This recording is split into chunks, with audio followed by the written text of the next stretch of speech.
Book 9, Part 2 of the Republic, by Plato.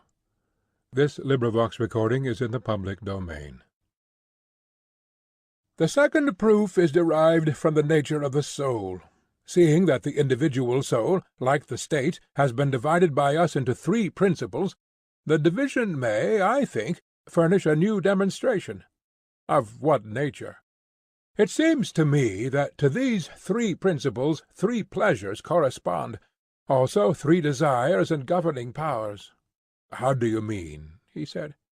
There is one principle with which, as we were saying, a man learns, another with which he is angry. The third, having many forms, has no special name, but is denoted by the general term appetitive.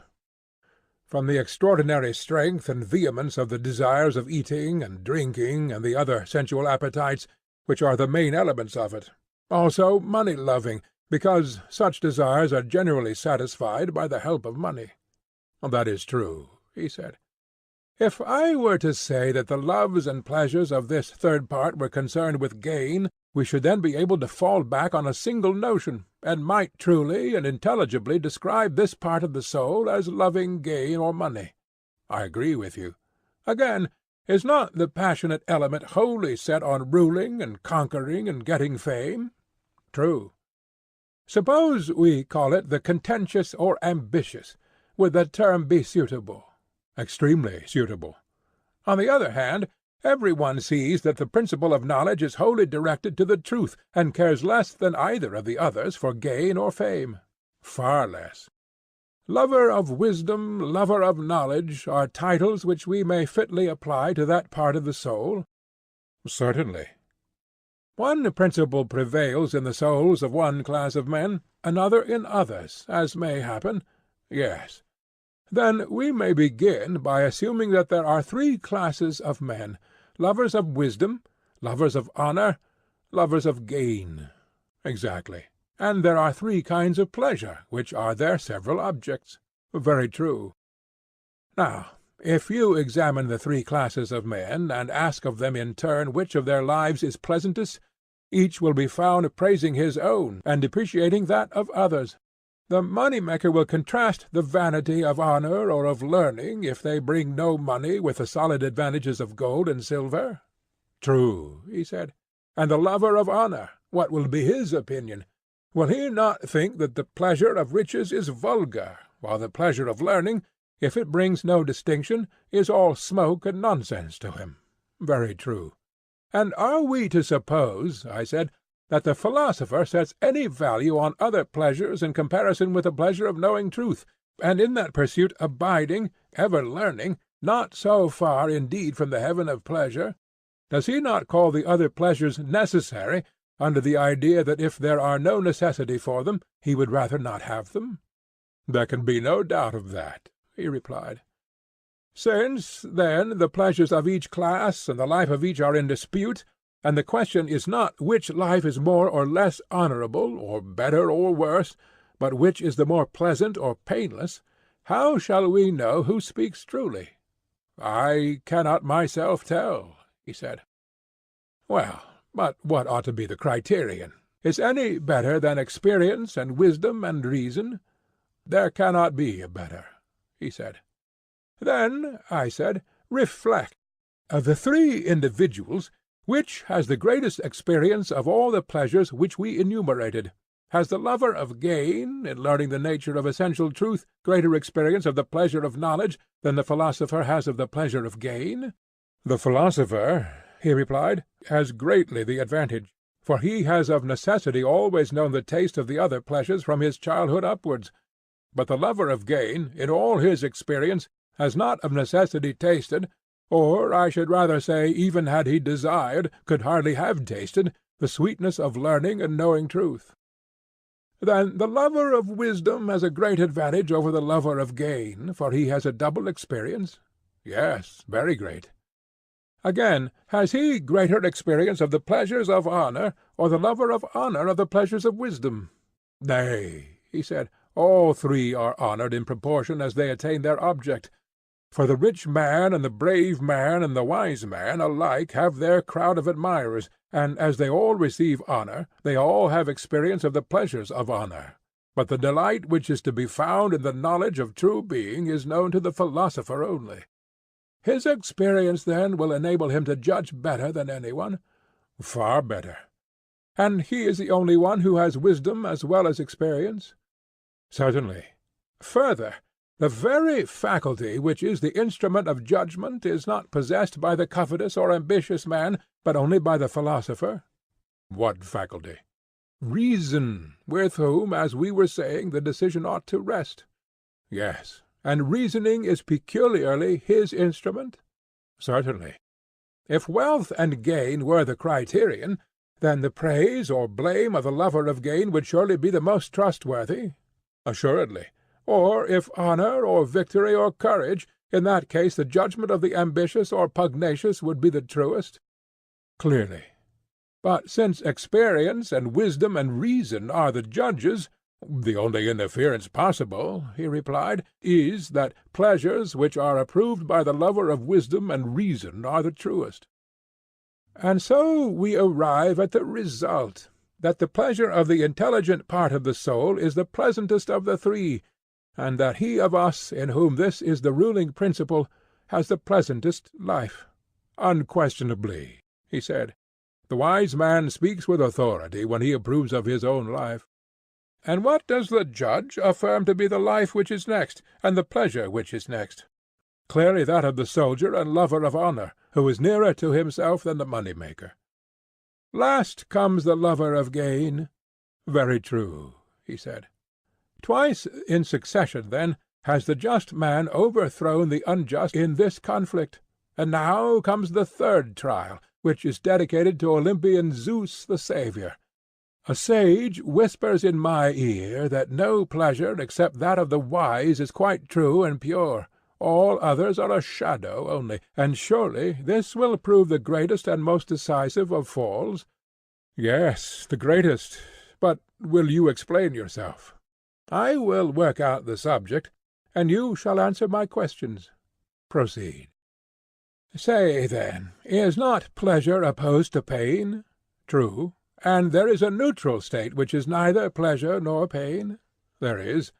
A state which is intermediate, and a sort of repose of the soul about either. That is what you mean? Yes. You remember what people say when they are sick? What do they say? That after all nothing is pleasanter than health. But then they never knew this to be the greatest of pleasures until they were ill. Yes, I know, he said. And when persons are suffering from acute pain, you must have heard them say that there is nothing pleasanter than to get rid of their pain?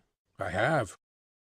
And there are many other cases of suffering in which the mere rest and cessation of pain, and not any positive enjoyment, is extolled by them as the greatest pleasure. Yes, he said. At the time they are pleased and well content to be at rest. Again, when pleasure ceases, that sort of rest or cessation will be painful? Doubtless, he said. Then the intermediate state of rest will be pleasure and will also be pain? So it would seem. But can that which is neither become both? I should say not. And both pleasure and pain are motions of the soul, are they not? Yes. But that which is neither was just now shown to be rest and not motion, and in a mean between them. Yes. How then can we be right in supposing that the absence of pain is pleasure, or that the absence of pleasure is pain? Impossible. This, then, is an appearance only, and not a reality. That is to say, the rest is pleasure at the moment, and in comparison of what is painful, and painful in comparison of what is pleasant. But all these representations, when tried by the test of true pleasure, are not real, but a sort of imposition. That is the inference. Look at the other class of pleasures which have no antecedent pains, and you will no longer suppose, as you perhaps may at present, that pleasure is only the cessation of pain, or pain of pleasure. What are they? He said, and where shall I find them? There are many of them. Take as an example the pleasures of smell, which are very great and have no antecedent pains. They come in a moment, and when they depart leave no pain behind them. Most true, he said. Let us not, then, be induced to believe that pure pleasure is the cessation of pain, or pain of pleasure. No. Still, the more numerous and violent pleasures which reach the soul through the body are generally of this sort. They are reliefs of pain. That is true. And the anticipations of future pleasures and pains are of a like nature? Yes. Shall I give you an illustration of them? Let me hear. You would allow, I said, that there is in nature an upper and lower and middle region? I should. And if a person were to go from the lower to the middle region, would he not imagine that he is going up? And he who is standing in the middle and sees whence he has come would imagine that he is already in the upper region, if he has never seen the true upper world. To be sure, he said. How can he think otherwise? But if he were taken back again, he would imagine, and truly imagine, that he was descending. No doubt. All that would arise out of his ignorance of the true upper and middle and lower regions? Yes. Then can you wonder that persons who are inexperienced in the truth, as they have wrong ideas about many other things, should also have wrong ideas about pleasure and pain and the intermediate state, so that when they are only being drawn towards the painful, they feel pain and think the pain which they experience to be real, and in like manner, when drawn away from pain to the neutral or intermediate state, they firmly believe that they have reached the goal of satiety and pleasure. They, not knowing pleasure, err in contrasting pain with the absence of pain, which is like contrasting black with grey instead of white. Can you wonder, I say, at this? No, indeed. I should be much more disposed to wonder at the opposite. Look at the matter thus. Hunger, thirst, and the like are inanitions of the bodily state? Yes. And ignorance and folly are inanitions of the soul? True. And food and wisdom are the corresponding satisfactions of either? Certainly. And is the satisfaction derived from that which has less, or from that which has more existence, the truer? Clearly, from that which has more. What classes of things have a greater share of pure existence in your judgment, those of which food and drink and condiments and all kinds of sustenance are examples, or the class which contains true opinion and knowledge and mind and all the different kinds of virtue? Put the question in this way. Which has a more pure being, that which is concerned with the invariable, the immortal, and the true, and is of such a nature, and is found in such natures, or that which is concerned with and found in the variable and mortal, and is itself variable and mortal? Far purer, he replied, is the being of that which is conceived with the invariable. And does the essence of the invariable partake of knowledge in the same degree as of essence? Yes, of knowledge in the same degree. And of truth in the same degree? Yes. And conversely, that which has less of truth will also have less of essence? Necessarily. Then, in general, those kinds of things which are in the service of the body have less of truth and essence than those which are in the service of the soul? Far less. And has not the body itself less of truth and essence than the soul?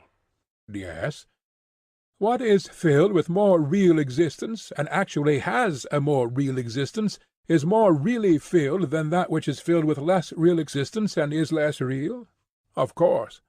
And if there is a pleasure in being filled with that which is according to nature, that which is more really filled with more real being will more really and truly enjoy true pleasure, whereas that which participates in less real being will be less truly and surely satisfied, and will participate in an illusory and less real pleasure? Unquestionably. Those, then, who know not wisdom and virtue, and are always busy with gluttony and sensuality, go down and up again as far as the mean, and in this region they move at random throughout life, but they never pass into the true upper world. Thither they neither look, nor do they ever find their way, neither are they truly filled with true being, nor do they taste of pure and abiding pleasure. Like cattle, with their eyes always looking down and their heads stooping to the earth, that is, to the dining-table, they fatten and feed and breed, and in their excessive love of these delights they kick and butt at one another with horns and hoofs which are made of iron, and they kill one another by reason of their insatiable lust. For they fill themselves with that which is not substantial, and the part of themselves which they fill is also unsubstantial and incontinent. Verily, Socrates, said Glaucon, you describe the life of many like an oracle. Their pleasures are mixed with pain. How can they be otherwise? For they were mere shadows and pictures of the true, and are coloured by contrast, which exaggerates both light and shade, and so they implant in the minds of fools insane desires of themselves. And they are fought about as Stesichorus says that the Greeks fought about the shadow of Helen at Troy, in ignorance of the truth. Something of that sort must inevitably happen. And must not the like happen with the spirited or passionate element of the soul? Will not the passionate man who carries his passion into action be in the like case, whether he is envious and ambitious, or violent and contentious, or angry and discontented, if he be seeking to attain honour and victory and the satisfaction of his anger without reason or sense? Yes, he said, the same will happen with the spirited element also. Then may we not confidently assert that the lovers of money and honour, when they seek their pleasures under the guidance and in the company of reason and knowledge, and pursue after and win the pleasures which wisdom shows them, will also have the truest pleasures in the highest degree which is attainable to them, inasmuch as they follow truth. And they will have the pleasures which are natural to them, if that which is best for each one is also most natural to him. Yes, certainly, the best is the most natural. And when the whole soul follows the philosophical principle, and there is no division, the several parts are just, and do each of them their own business, and enjoy severally the best and truest pleasures of which they are capable. Exactly. But when either of the two other principles prevails, it fails in attaining its own pleasure, and compels the rest to pursue after a pleasure which is a shadow only, and which is not their own. True. And the greater the interval which separates them from philosophy and reason, the more strange and elusive will be the pleasure. Yes. And is not that farthest from reason which is at the greatest distance from law and order? Clearly. And the lustful and tyrannical desires are, as we saw, at the greatest distance? Yes. And the royal and orderly desires are nearest? Yes. Then the tyrant will live at the greatest distance from true or natural pleasure, and the king at the least? Certainly. But if so, the tyrant will live most unpleasantly, and the king most pleasantly? Inevitably. Would you know the measure of the interval which separates them? Will you tell me? There appear to be 3 pleasures, 1 genuine and 2 spurious. Now, the transgression of the tyrant reaches a point beyond the spurious. He has run away from the region of law and reason, and taken up his abode with certain slave pleasures which are his satellites, and the measure of his inferiority can only be expressed in a figure. How do you mean? I assume, I said, that the tyrant is in the 3rd place from the oligarch. The democrat was in the middle. Yes.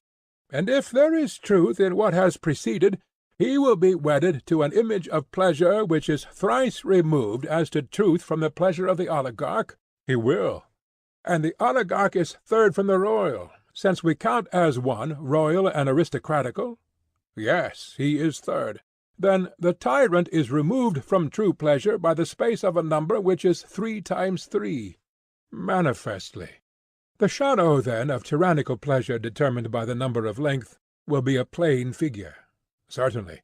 And if you raise the power and make the plane a solid, there is no difficulty in seeing how vast is the interval by which the tyrant is parted from the king. Yes, the arithmetician will easily do the sum.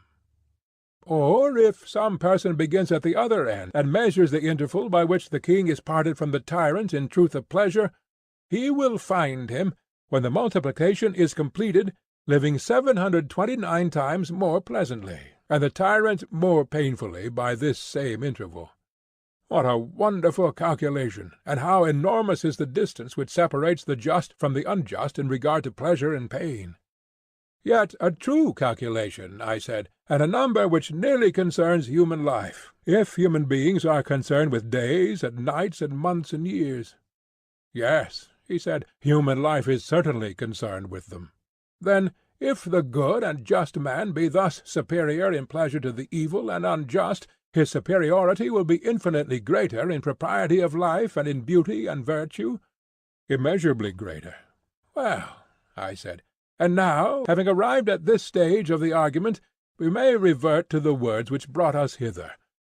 Was not some one saying that injustice was a gain to the perfectly unjust who was reputed to be just? Yes, that was said. Now then, having determined the power and quality of justice and injustice, let us have a little conversation with him. What shall we say to him? Let us make an image of the soul, that he may have his own words presented before his eyes. Of what sort?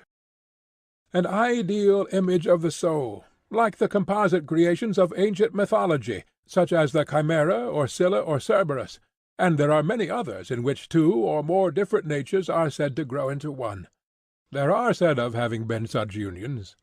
Then do you now model the form of a multitudinous, many-headed monster, having a ring of heads of all manner of beasts, tame and wild, which he is able to generate and metamorphose at will.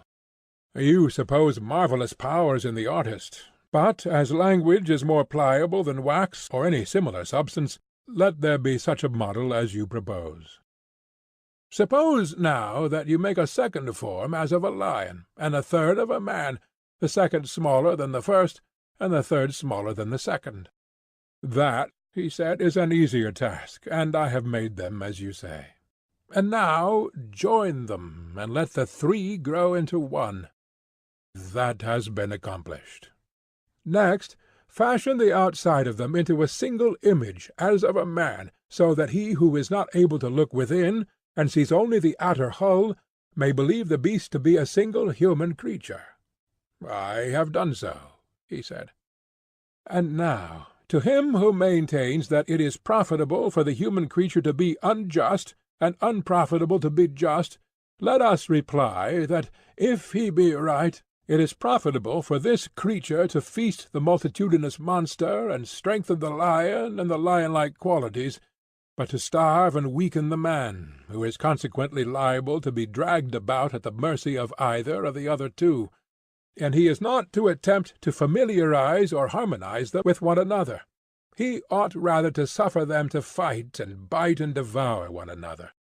Certainly, he said, that is what the approver of injustice says.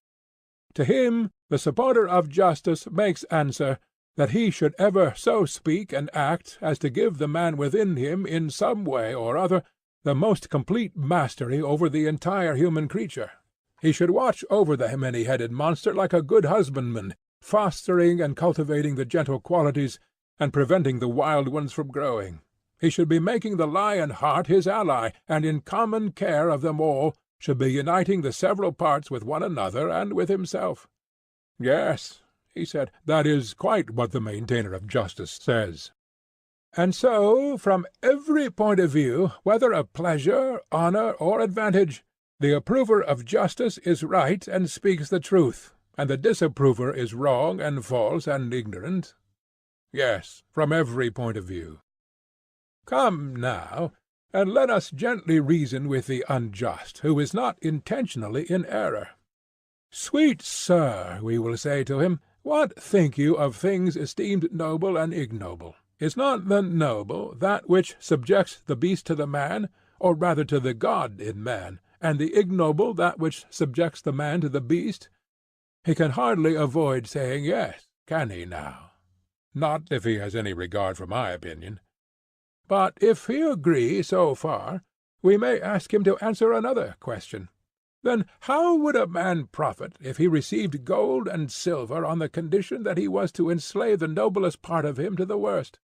Who can imagine that a man who sold his son or daughter into slavery for money, especially if he sold them into the hands of fierce and evil men, would be the gainer, however large might be the sum which he received. And will any one say that he is not a miserable caitiff, who remorselessly sells his own divine being to that which is most godless and detestable? Eriphyle took the necklace of the price of her husband's life, but he is taking a bribe in order to compass a worse ruin. Yes, said Glaucon, far worse, I will answer for him. Has not the intemperate been censured of old, because in him the huge multiform monster is allowed to be too much at large? Clearly. And men are blamed for pride and bad temper, when the lion and serpent element in them disproportionately grows and gains strength? Yes. And luxury and softness are blamed, because they relax and weaken this same creature, and make a coward of him. Very true. And is not a man reproached for flattery and meanness, who subordinates the spirited animal to the unruly monster, and for the sake of money, of which he can never have enough, habituates him in the days of his youth to be trampled in the mire, and from being a lion to becoming a monkey? True, he said. And why are mean employments and manual arts a reproach? Only because they imply a natural weakness of the higher principle. The individual is unable to control the creatures within him, but has to court them, and his great study is how to flatter them. Such appears to be the reason.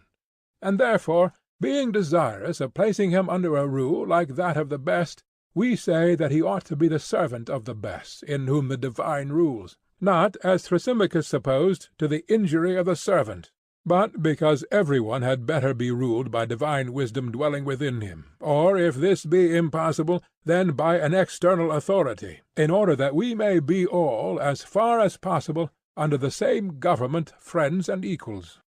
True, he said.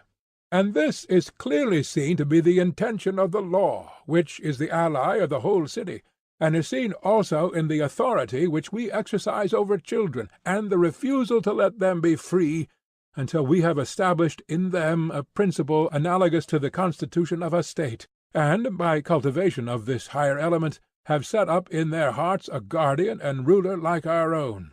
And when this is done, they may go their ways. Yes, he said, the purpose of the law is manifest.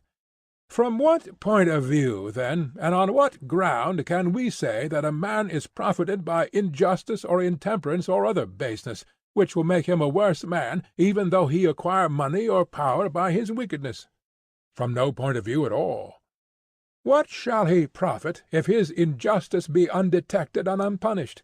He who is undetected only gets worse, whereas he who is detected and punished has the brutal part of his nature silenced and humanized. The gentler element in him is liberated, and his whole soul is perfected and ennobled by the acquirement of justice and temperance and wisdom, more than the body ever is by receiving gifts of beauty, strength, and health, in proportion as the soul is more honorable than the body. Certainly, he said. To this nobler purpose the man of understanding will devote the energies of his life, and in the first place he will honor studies which impress these qualities on his soul, and will disregard others? Clearly, he said.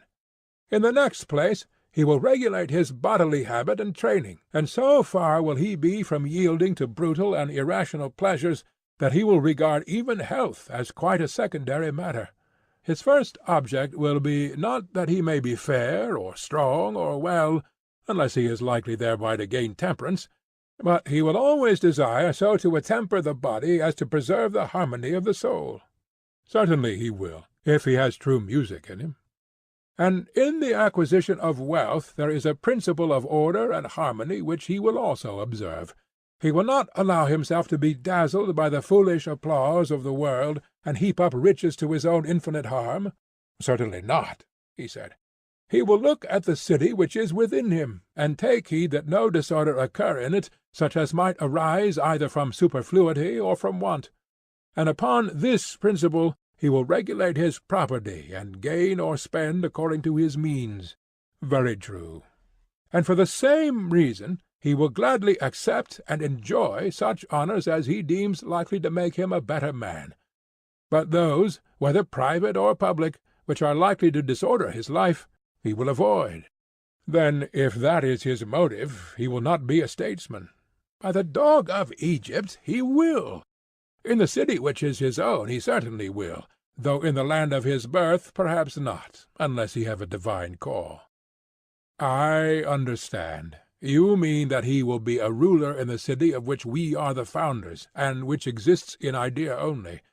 For I do not believe that there is such an one anywhere on earth.